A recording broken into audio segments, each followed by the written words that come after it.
Hi guys, Jason with LUMABLADE here. Today I want to talk to you about thinking outside the box and expanding your horizons to improve yourself as a knife maker. And again guys, I am not a professional knife maker. I'm an aspiring knife maker.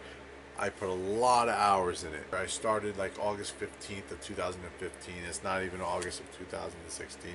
I'm already made my first folder, the LB1. For those of you that didn't see it, I carry this every day. I beat the crap out of it. I have no problem with it. So this is my first folder that I made, and I'll keep plugging it shamelessly because I am so proud of it, and you know, you guys are gonna get sick of it. But my objective with this was to make a very simple, functional, super strong, super sturdy design.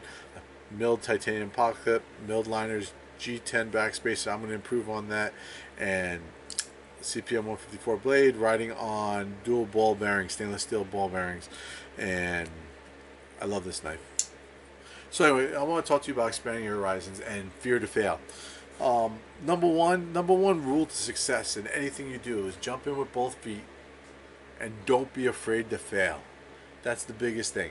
Fear of failure is your worst enemy. It is. I was a wrestler. I was always afraid of losing. In the wrestling room, I would be able to throw around, you know, hang with the state champ, hang with a Division I guy. I'd be able to hang with him. But with that same guy, if I got out on the mat with them under the spotlight with everybody around me, I had such a fear to fail that I would lock up. So it took me years to get over that. So you can't be afraid to fail, guys. That's gonna hurt your success. I mean, I've got a wall of shame of knives. I mean, here's my first knife. I've showed it before. It's ugly as hell, not nice at all. But you know what? It's mine. It's the first one I made, and I'm proud of it because I didn't quit. I saw it through to the end. Okay. But now, after messing up a bunch of times, which I attribute that to, and I call it paying your tuition. So now these are my grinds. You know, these are flat grinds, my little EDC. This, I haven't come up with a name with it. I love this knife. Put it right in your pocket, and you're carrying a fixed blade. But anyway, you gotta want to expand your horizons as a knife maker if you want to get anywhere. And again, I'm not a professional knife maker. I'm very proficient in a lot of different things. I'm not the best at anything. I say I race enduros and dirt bikes. Yes, I do. Am I Jeremy McGrath? No, I'm not. In my mind, do I think at times that I am? Yeah, maybe when I'm riding. But anyway, that has nothing to do with knife making. But I warned you guys that my channel is going to do a lot of different things. It's not just going to be knife stuff. My style of knife is more of a tactical, practical type knife. Something that isn't over the top, and nothing that's really huge, but something that the average guy is going to buy, is going to want, is going to use. I have a couple of different lines and designs I've worked on. So, you know, my sportsman everyday knife is this bushcraft knife. It's a style knife. You know, it's alright. It's flat ground. It baton the hell out of wood. It'll take a beating. It's acid washed. It's a great knife. But, you know, wooden handles. It is what it is. It's really not my style. You know, although I'm a wood guy, it's not my style. But it's somebody's style because that's a hot seller. A lot of guys love that one. My next one was, you know, I'm an aspiring hunter. I enjoy hunting and going out. I'm not great at it or good at it, but I do love the outdoors. It's just a regular, this is called my Huntsman Guide. It's based loosely off of the Schrade Sharpfinger, which has turned into a really cheap Chinese knife. And then I get to my tactical ones. So this is my tactical one. You know, it's a little lightweight knife.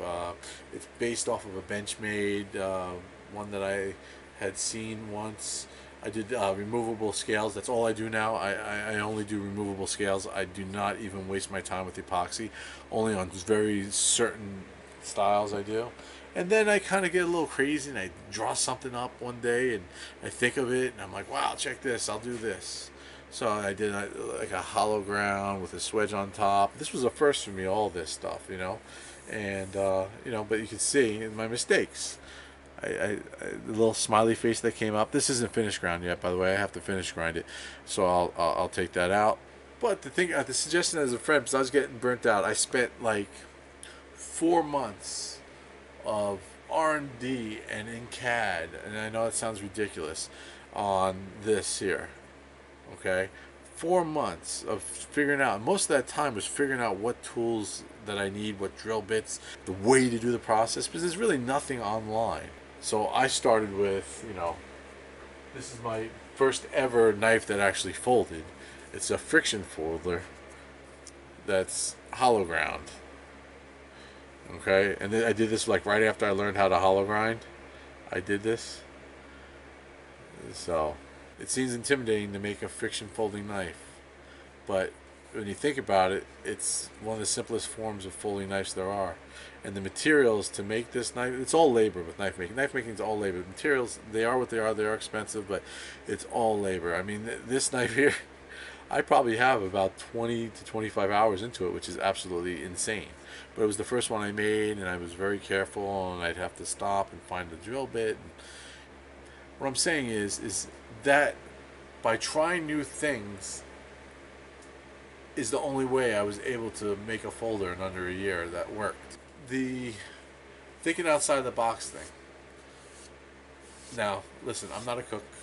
I like to eat, but I'm not a cook. And I decided to make a kitchen knife. Okay? Kieranite scales, detachable scales, and inside these scales, and people are going to say, you know what, detachable scales are no good, you should epoxy it. Nuh-uh. I have a rubber gasket inlet in the inside of the scales that's compression fit in here that'll keep any water, and I held this under water, and I pulled it out and pulled the scales off, and it was dry. So it works. But this is a 8-inch chef knife. This is for my wife. She doesn't know it yet. She thinks it's not. She thinks she's not allowed to have sharp things. That's I only have one piece, so let's make a mistake and it's all over.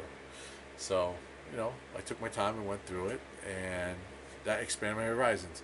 Now I can make a chef knife, and my point with that is it's not my style, but I enjoyed it. It was fun. It was different, but it's not my style.